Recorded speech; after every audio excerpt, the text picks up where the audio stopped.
na verdade, achei que as três interpretações diferentes do tema foram riquíssimas, porque permitiram que nós olhássemos por vários aspectos a questão da vigilância.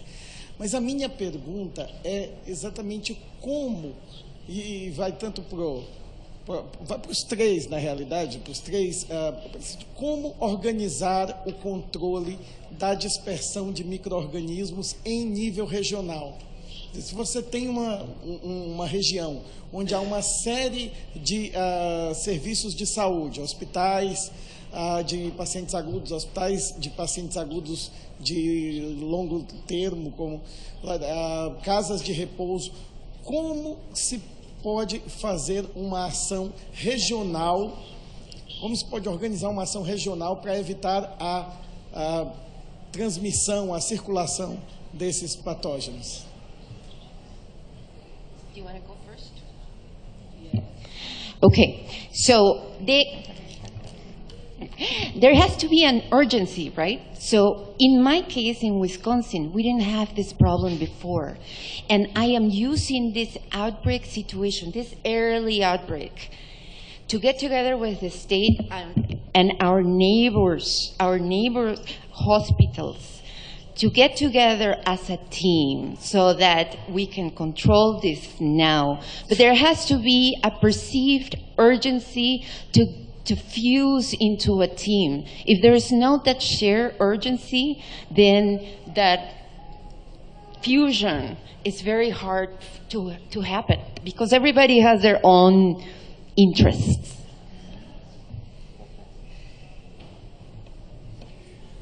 Yeah, I completely agree. If you have an urgency, people work together, especially if everybody has a patient, at least one patient that caused the problem. Nevertheless, you talk about regional infection control, and I think you really find that regional infection control has far too often been, until now, I mean, Sylvia knows better, she has already introduced the scheme, has been neglected topic, because infection control, at least in the eyes of the politicians that I know from my countries that I used to work, I always believe in an infection control problem is a hospital problem. If you have a problem, you have a problem. And you have to solve it, and if you don't solve it, in England, they went as far as we're going to get rid of the CEO if he has 2 or more connected MRSA bacteremias in a year's time.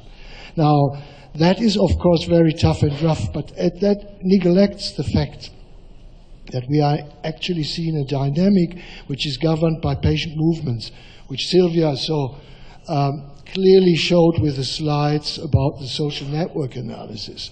So if we look at the grammar of these movements, you will find, and I show you tomorrow, that there are some major players in the regional network. There are some that are highly connected, and there are few that are very little connected.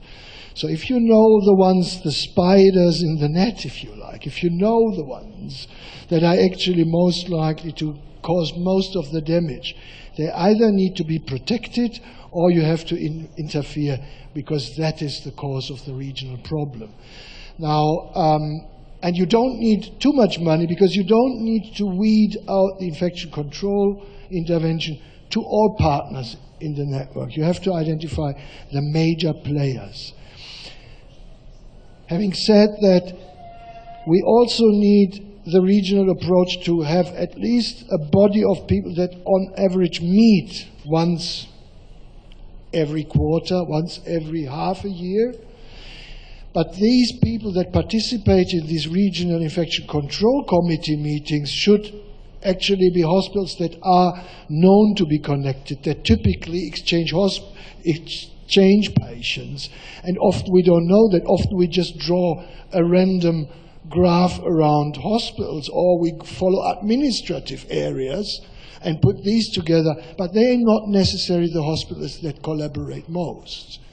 So that is a long answer to a very simple question. I'm sorry.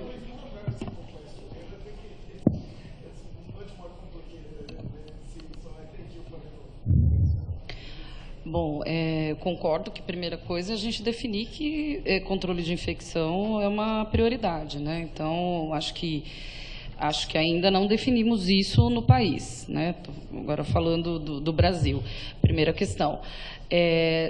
E outra coisa que aí eu vou falar que você fez uma pergunta quase que advogando em causa própria, porque eu sei que você defende, né, de que a gente tem que organizar essas redes de assistência e começar a entender o que acontece, porque a gente não tem, teoricamente teríamos no país referência contra referência, isso não acontece.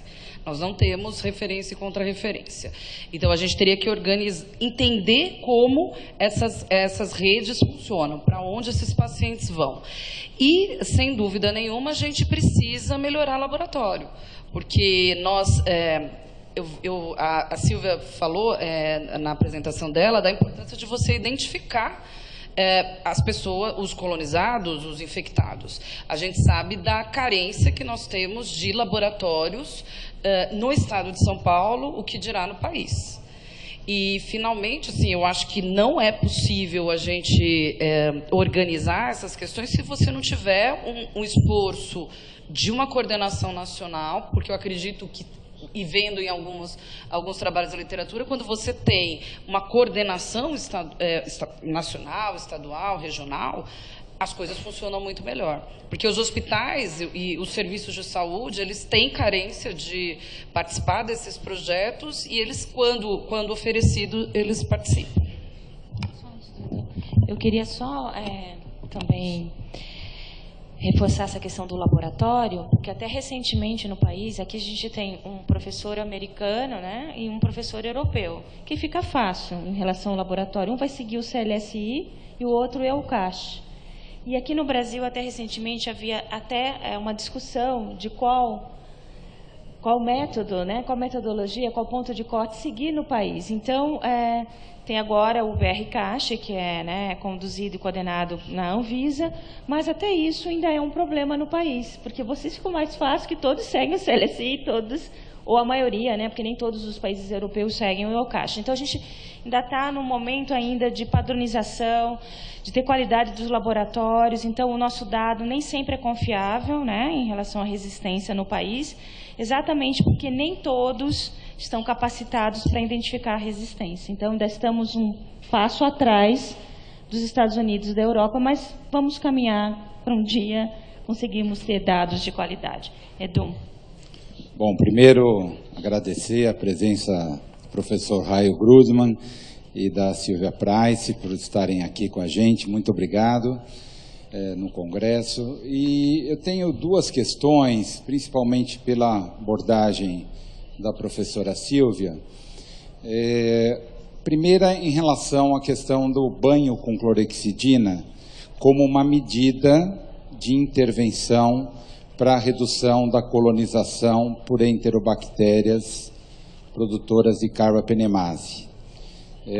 Minha preocupação é que essa resistência tende a aumentar em relação à clorexidina e a gente perca, inclusive, esse aliado importante da clorexidina como um produto até para a higiene das mãos nos hospitais.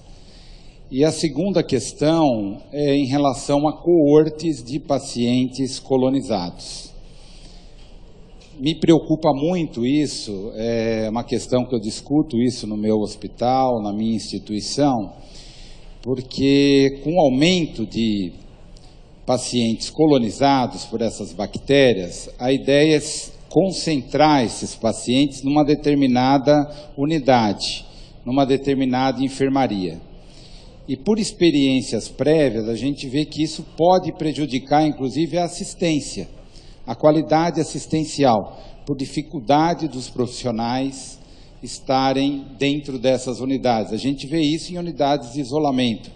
Várias publicações têm trabalhado essa questão de que os pacientes em unidades de isolamento são mais mal assistidos do que em unidades gerais, pelos profissionais, pelo medo do profissional, pelas restrições. Então, eu gostaria de que a gente pudesse estar discutindo essas duas questões.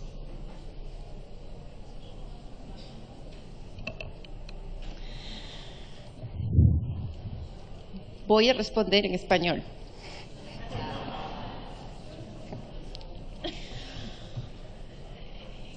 Clorhexidina aplicada en la piel, sabemos que disminuye el bioburden de organismos en la piel. Eso ha sido descrito por el grupo de Hayden y colegas.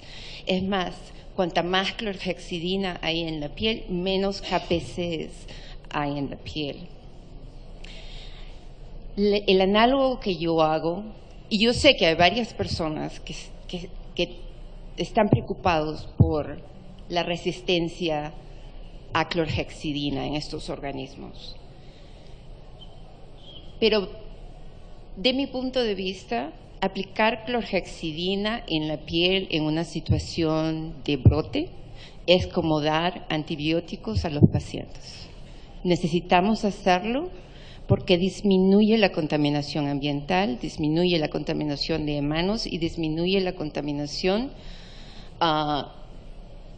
del cuerpo de los pacientes. Es como dar antibióticos a la piel.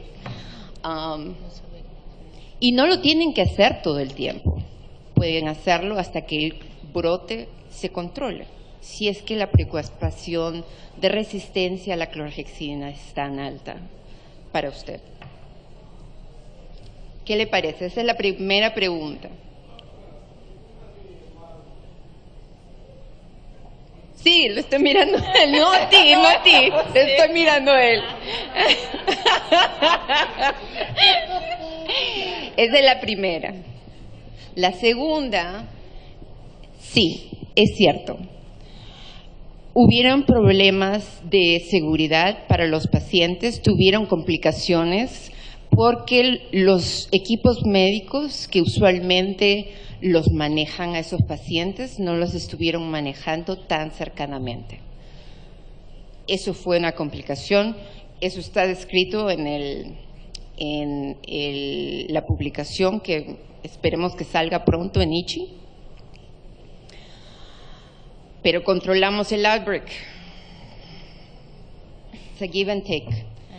Ahora los administradores no quieren usar esa unidad de aislamiento para estos pacientes con resistencia al carbapenem y Acinetobacter. Y vamos a ver qué tal evoluciona el outbreak y si lo podemos controlar sin la unidad de cohorte. Veremos. To be continued. Temos que encerrar, porque a sala vai ser ocupada pela outra sessão. Gostaria de agradecer a presença e as palestras.